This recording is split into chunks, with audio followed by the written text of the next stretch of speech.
Hi everyone, my name is Kelly and I'm the Client Services Coordinator from Molly's Fund Fighting Lupus.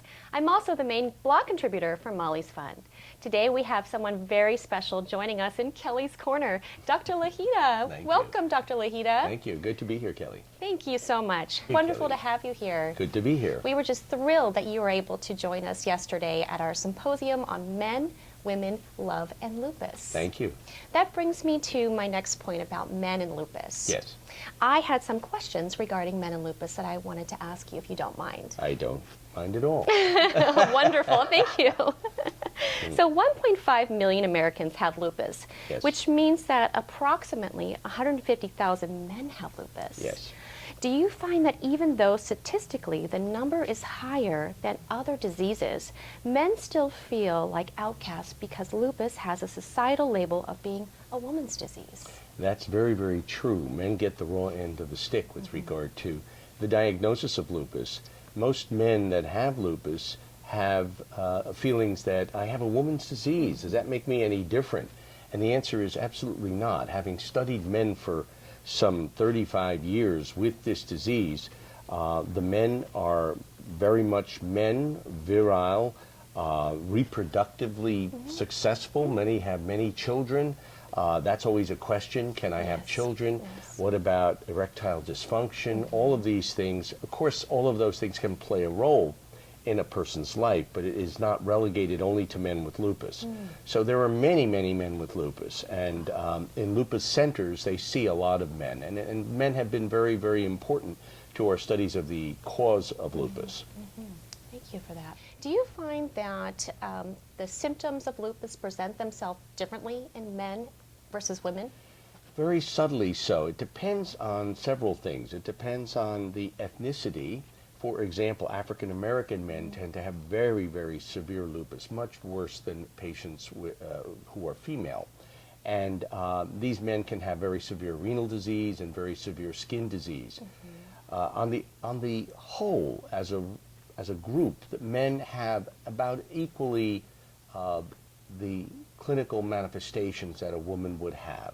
For example, men get glomerulonephritis, which is kidney disease, on an equal footing. I think the studies that we have reviewed over the past 25 years would indicate that men tend to have more cardiopulmonary manifestations.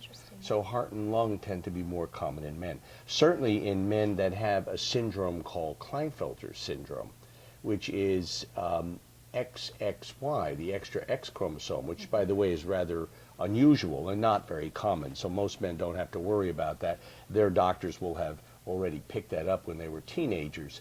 But those men tend to have only or mostly lung and heart. I have never, to my knowledge, ever seen somebody with kidney disease that has that condition. When we have men with lupus, we have a lot of kidney disease that can be quite severe. It kind of mirrors what a woman would develop as well. So I don't see the substantial differences in clinical presentation, except in, say, the African American male, the Chinese male, the Asian male as a rule. I mean, the Japanese, Chinese, Thai, Laotian, they tend to have far more clinical manifestations than, say, a Caucasian male would. When someone is diagnosed with lupus, a change of job or hours or position is inevitable. How does that affect men differently than women? Well, that's an interesting sociologic question because men are technically the breadwinners in the family. So that's changing, as we all know.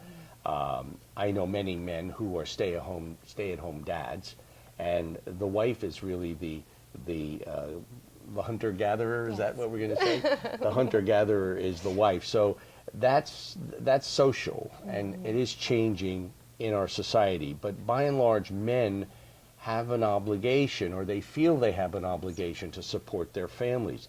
This is an unbelievable burden for a male who is ill, especially with a disease like lupus. And I'm sure these guys, and I see them every day, they feel terrible that, you know, they can't, they lose their job because they can't lift boxes, or they can't operate the forklift, or they have a problem with sitting at a desk at a computer for more than 3 or 4 hours. And they can't hold a job. It's very difficult. And as you and I know, the fatigue factor, the malaise factor, the inability to function with high energy, especially at a young age, is really devastating. So you have a man who is trying to live a normal life, trying to raise children with his wife, and is really not very successful because of his illness as a breadwinner.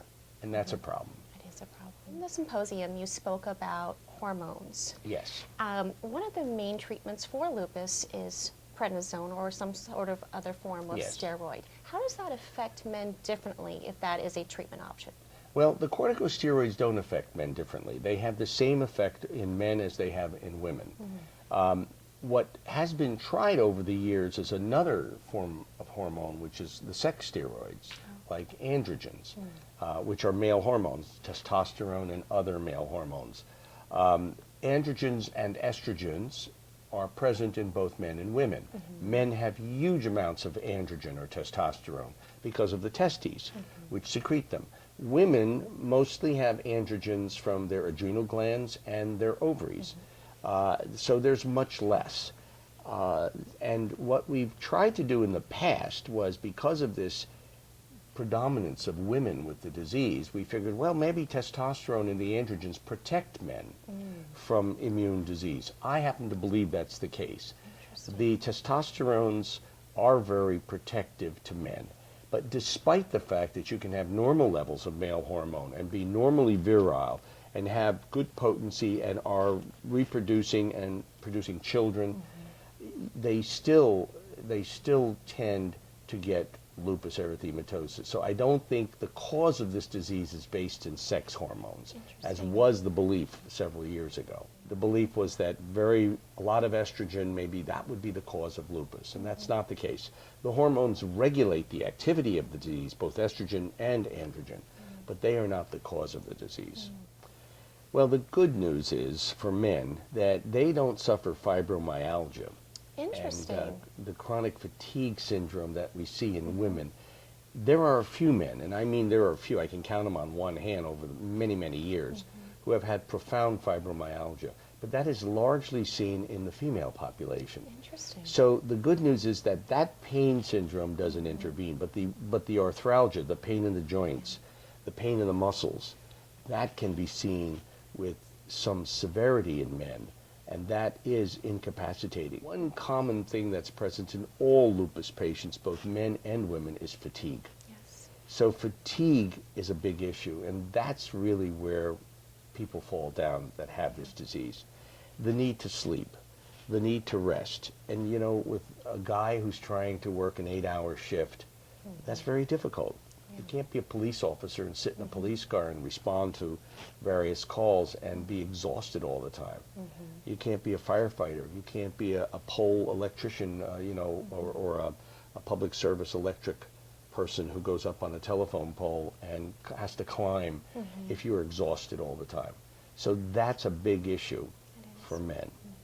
The erectile dysfunction, the dysfunction, the impotency is not common in this population, not common at all. So if there are issues with reproduction and intimacy, that has to be addressed by both a urologist and a psychologist, because most men that I deal with are very potent and are very capable of carrying on an intimate relationship with their loved one. That's right. For those that are maybe wives or sisters or mothers Yes. or friends or coworkers of a man who's suffering from lupus, what is the number one thing that you would suggest that they can do to support them? I think they just need to support them in verbal means and just say, we understand that you're pretty tired, and we understand that it's hard for you to work the kind of work that you do. We understand that physical labor and physical activity is tough. You don't see a guy with lupus running 6 miles a day or doing a race for lupus or rheumatoid arthritis, but they need to be very, very supportive and understand the fact. Just like men, I ask men all the time to understand their wives and girlfriends who are incapable of doing housework or taking care of the kids or cooking dinner and so on and so forth. The reverse has to be the case as well.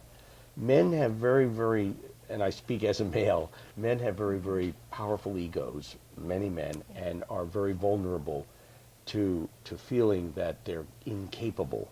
And that has to be turned around because they are capable in most things they do. This just happens to be a very debilitating illness, which when controlled will result in normal performance. But the performance during illness is very difficult. Was Dr. Lahita, when I was a child and in the hospital down at UCLA, in the next room over there was a young African-American male who had severe lupus. Yes. And about 25 years ago, it was almost a death sentence.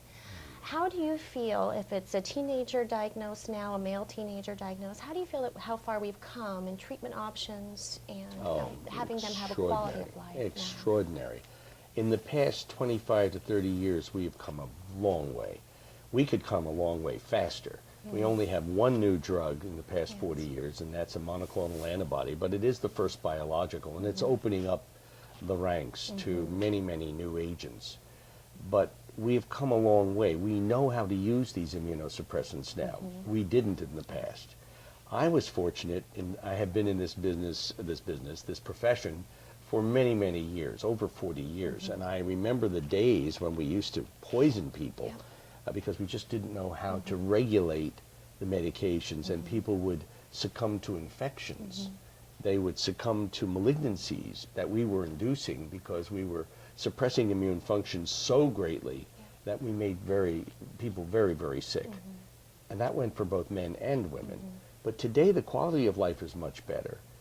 The things that are uncontrolled, but fortunately are not fatal or not majorly debilitating, is the fatigue.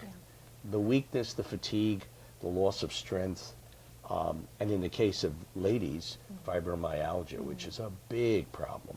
Fibromyalgia, chronic fatigue syndrome goes across the board for both men and women, but fibromyalgia is a particular problem in women. It is seen in men, but fortunately much rarer in males than in females. Well, thank you so much for your time today. Thank you. We are just thrilled to have him here, and for all the updates with our webinar, which will be featuring the Men, Women, Love, and Lupus Symposium, go to our website at www.mollysfund.org and check out our Facebook page for all the latest and greatest with Molly's Fund Fighting Lupus. Thank you. Thank you, Kelly.